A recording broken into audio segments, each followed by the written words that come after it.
Avinash, చెప్పుమ్మా.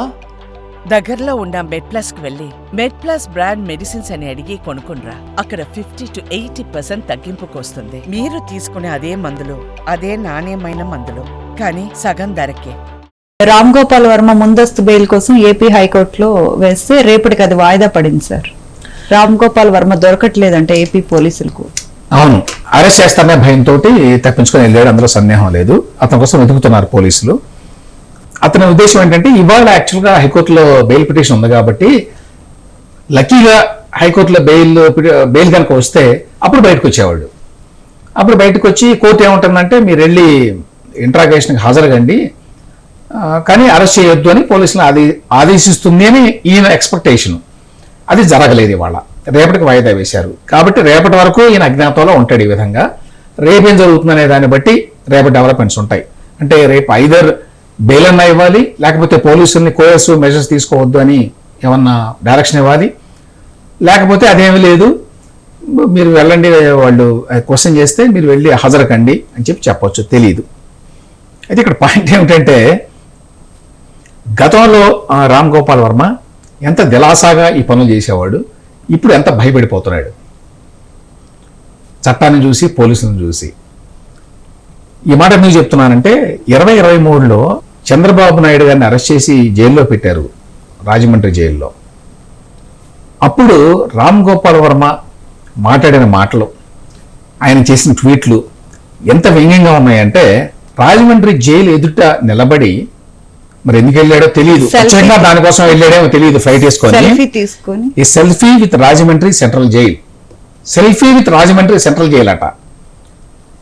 Central jail అని చెప్పి me out side and he inside అని చెప్పి రాశాడు దాంట్లో.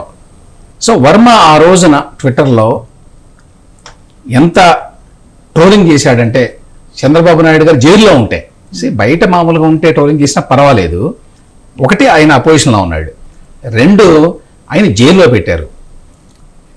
అది ట్రోలింగ్ చేయాల్సిన సందర్భం కాదు, కానీ ఆ ట్రోలింగ్ ఏ స్థాయిలో చేశాడంటే రాజమండ్రి జైలుకు వెళ్ళి జైలు బయట నిలబడి ఒక సెల్ఫీ తీసుకొని ఆ సెల్ఫీని ట్విట్టర్లో పెట్టి ఏం రాశాడు, selfie with Rajahmundry central jail అట. రాజమండ్రి సెంట్రల్ జైల్ తోటి సెల్ఫీ అన్నమాట. Me out side and he inside అన్నాడు.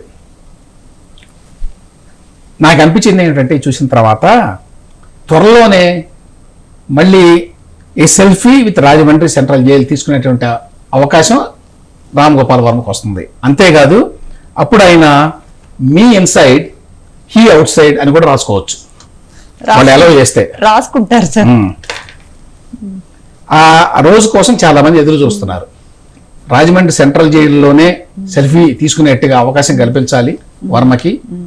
దాంతోపాటు ఆయన ట్విట్టర్లో పోస్ట్ చేసుకున్న దాన్ని ఈ విధంగా రాసుకుంటే మళ్ళీ మీ ఇన్సైడ్ అని రాసుకుంటారు సార్, రాసుకుంటారు. కన్న కూతురు విడిపోతే బాగుంటుంది, వాళ్ళు హ్యాపీగా ఉంటే చూడలేకపోతున్నానని కన్న కూతుర్ని కూడా అన్నారు సార్. అంటే అవన్నీ దూరంగా ఉండి ఎన్నైనా మాట్లాడవచ్చు.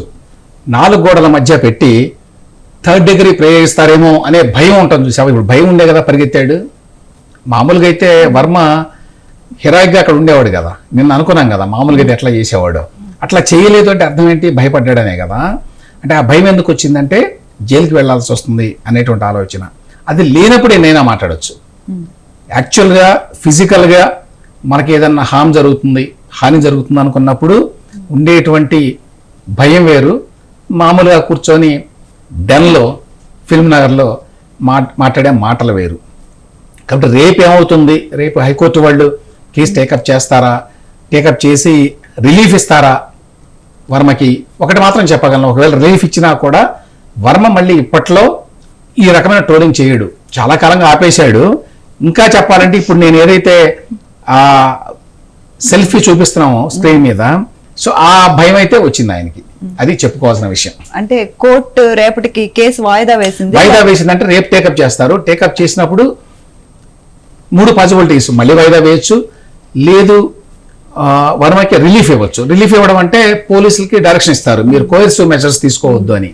కోయర్సివ్ మెజర్స్ అంటే బలవంతపు చర్యలు తీసుకోవద్దు అని. బలవంతపు చర్యలు అంటే జనరల్ గా అరెస్టే.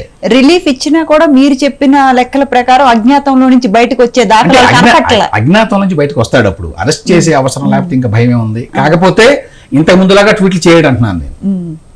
ఇంతకు ముందులా ట్వీట్స్ చేయరు.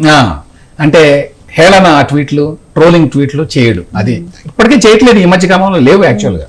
చాలా మంది ఇప్పటికే వర్మ ట్వీట్ చేయండి చేయండి అని చాలా మంది అంటే మామూలు ట్వీట్లు చేస్తున్నాడు. లేదు సార్, అంటే వెటకారంగా కూడా చాలా మంది విశ్లేషకులు కూడా ఏంటి వర్మ ట్వీట్స్ ఆగిపోయినాయి, ట్వీట్స్ చెయ్యి చెయ్యి చెయ్యి అని కామెంట్స్ చేస్తూ ఉన్నారు సోషల్ మీడియాలో మొత్తం. అంటే వెటకారంగా వర్మ ఎలా వెటకారంగా ట్రోల్స్ చేస్తూ ఉంటారో ఈ వీళ్ళు కూడా ట్రోల్స్ చేస్తూ ఉన్నారు. అంటే ఆయన పొలిటికల్ ట్వీట్స్ చేయట్లేదు ఈ మధ్య కాలంలో. అంటే కూటమి ప్రభుత్వం గెలిచిన తర్వాత అయితే నేను చూడలేదు ఈ మధ్య కాలంలో. పోసాని కృష్ణమురళి లాగా ఈయన కూడా రాజకీయాల మీద ఇంకా చేయొద్దు అనుకున్నాడేమో తెలియదు. అంటే పోసాని కృష్ణమురళి గారు ముందు రోజే ఒక వేరే మీడియా ఛానల్ కి ఇచ్చిన ఇంటర్వ్యూలో ముందు రోజు రాత్రి జగన్ ని బాగా పొగిడి చంద్రబాబుని తిట్టి, లోకేష్ ఒకసారి నువ్వు రేవంత్ రెడ్డిని చూసి నేర్చుకో అని చాలా అనేసి నెక్స్ట్ మినిట్ నేను మారిపోయాను, నేను తప్పు చేశాను అని అంటే అది భయపడి ఇదంతా కూడా. సరే ముందు రోజు మాట్లాడా ఇప్పుడు మాట్లాడా అనేది అంటే మార్పు కాదు, భయం. భయం చేత అతను చేశాడు, అట్లాగనే వర్మజ కూడా చేస్తున్నాడని చెప్తున్నాను నేను. పోసాని కృష్ణమురళితో పోలిక కాదు కానీ భయం వల్ల వీళ్ళు బేసికల్లీ ఈయన ట్వీట్లు చేయటం మానేశాడు పాలిటిక్స్ మీద. ఈ కేసుల పుణ్యమాని కొంత భయం అయితే వచ్చింది వెళ్ళకని చెప్పుకోవాలి చివరికి. రైట్, థ్యాంక్ యూ రమేష్ గారు, థ్యాంక్స్ ఫర్ యువర్ అనాలిసిస్. ఇది వాటి to the point with Ramesh Kandula. Stay tune to స్వతంత్ర.